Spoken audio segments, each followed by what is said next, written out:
Welcome to this presentation on how to write a conceptual paper. My name is Terje Arven. I'm professor of risk science at the University of Stavanger, Norway. So, what is a conceptual paper or a conceptual-based paper? It's a paper which studies a concept, principle, theory, model, framework, approach, and/or method. And in the following, I just refer to that as a concept to simplify the language. And the study is about features like envisioning, identifying and revising, relating, differentiating and integrating, explicating, delineating and summarizing, and debating, advocating and refuting.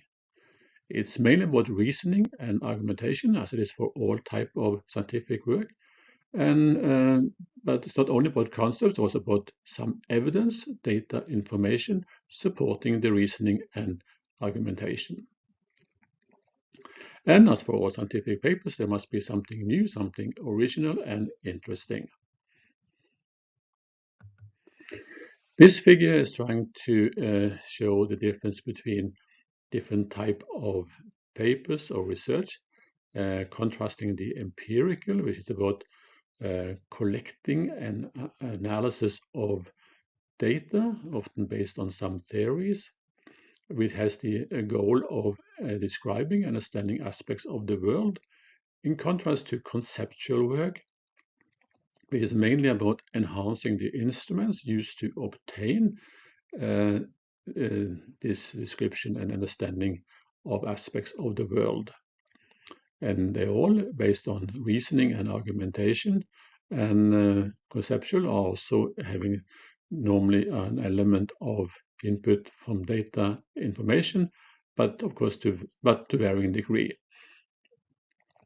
The methods that you see on this figure, method 1, method 2, and so forth, are could be statistical methods, interviews, surveys, Monte Carlo simulation, and so forth, that are being used in this type of empirical or conceptual-based type of work.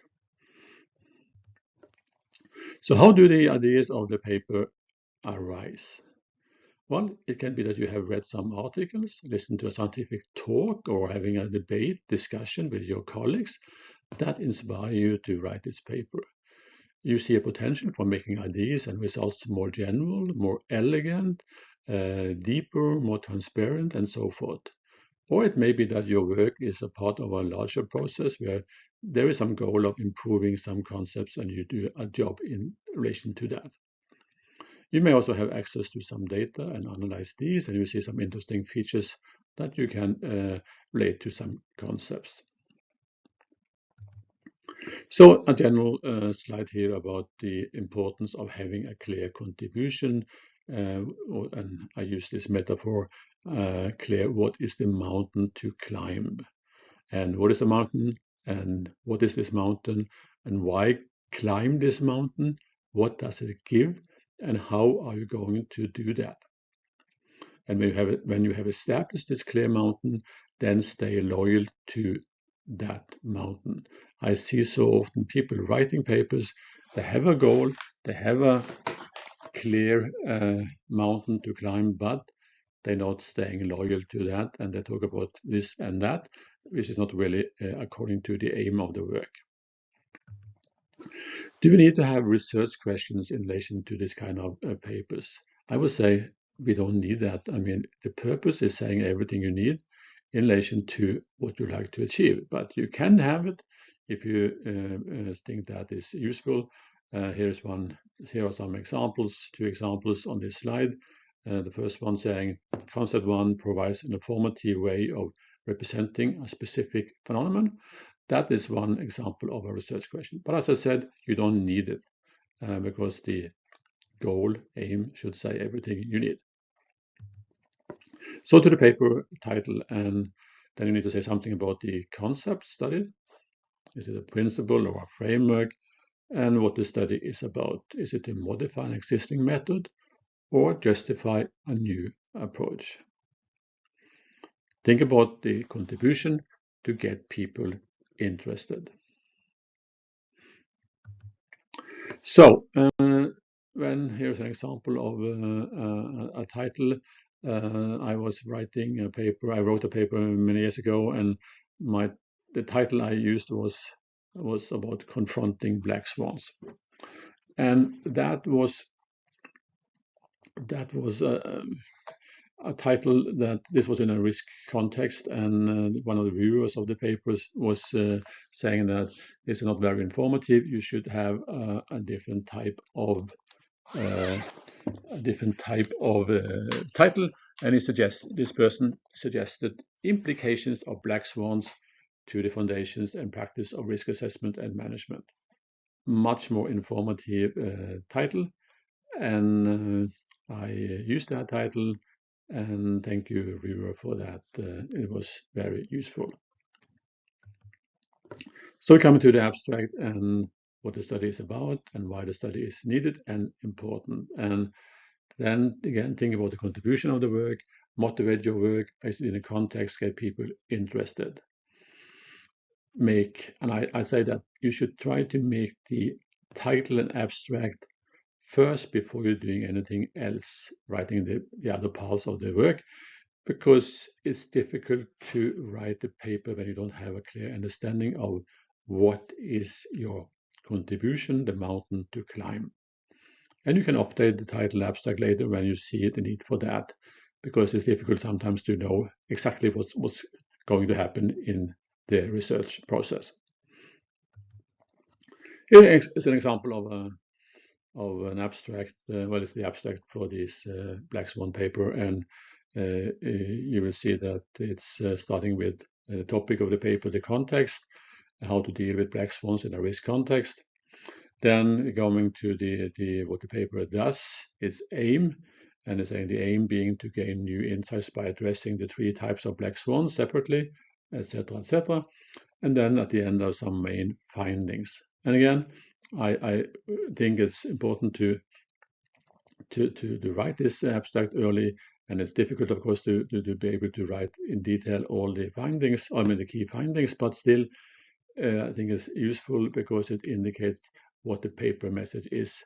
So that you should try to do that, but then going back if it's needed to change it when you have more information later. So the paper structure is about normally in a structure, you have a structure like this: introduction, current situation, knowledge review of that, the study, the main contribution. Often you need some illustrations, examples to make it easier to read, and you have a discussion of contribution in relation to the current situation. And conclusions and references, and maybe some appendices supplementing details if you need that. So we come to the introduction, and typically you have some starting with some background, current status, challenges, issues, gaps, leading up to the purpose of the study. And the purpose could be to develop this new adjusted concept and comparing alternative concepts, justifying, advocating for the use of a concept, and so forth. Then you need to clarify what is new, why the study is important, and there are some examples of that on this slide. And relating the paper to existing works and what kind of approach method you are using. And again, I would say you should try to write the introduction early before the main parts, because it's so important to show what you actually are aiming to do, and it will build a platform for the coming parts. So I think that is a good approach, and you can adjust it, of course, later if you need that. So the current situation knowledge part, and you review relevant knowledge about the current concepts. And I like to stress again, this is not about being all inclusive. You don't cover everything, but to place your contribution in a proper context of what has been done earlier, to see what your paper adds to current knowledge and have a broad foundation for presenting and discussing your contribution. The review must not be too broad, but have a clear focus on supporting the present study, and that's the key. You don't try to cover everything, but you cover what is important for having your work in the proper context and see what is new in your work. So to come to the study, the main contribution, and we have these features that we have already mentioned: envisioning, identifying, and revising.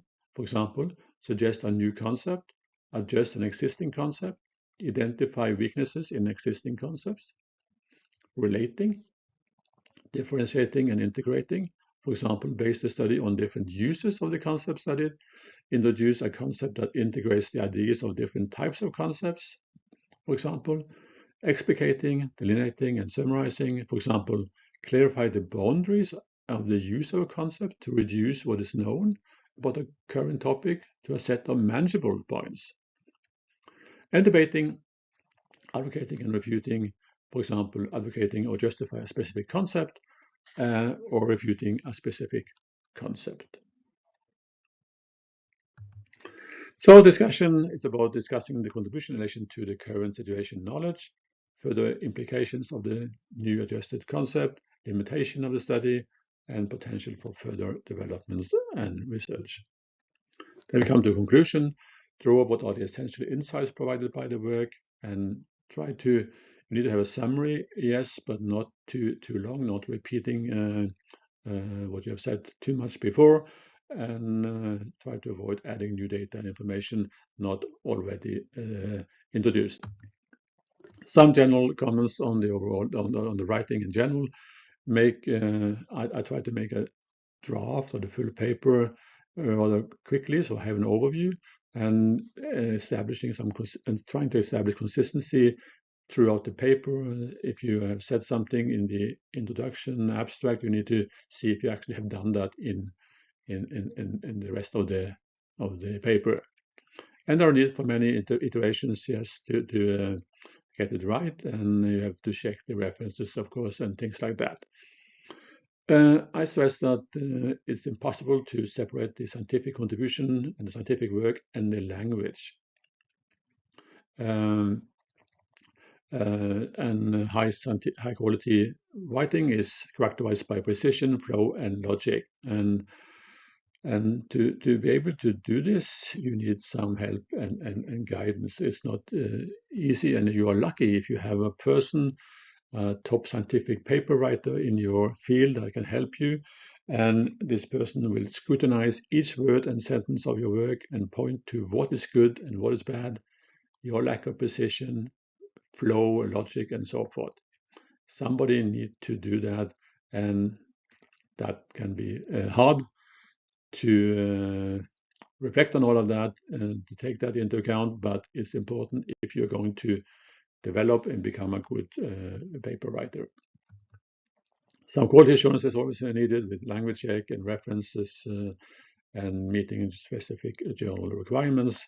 And clearly, you may also need to look into the journal requirements earlier. Some prefer to do that from the very beginning, have a clear focus on, I will write a paper for this journal.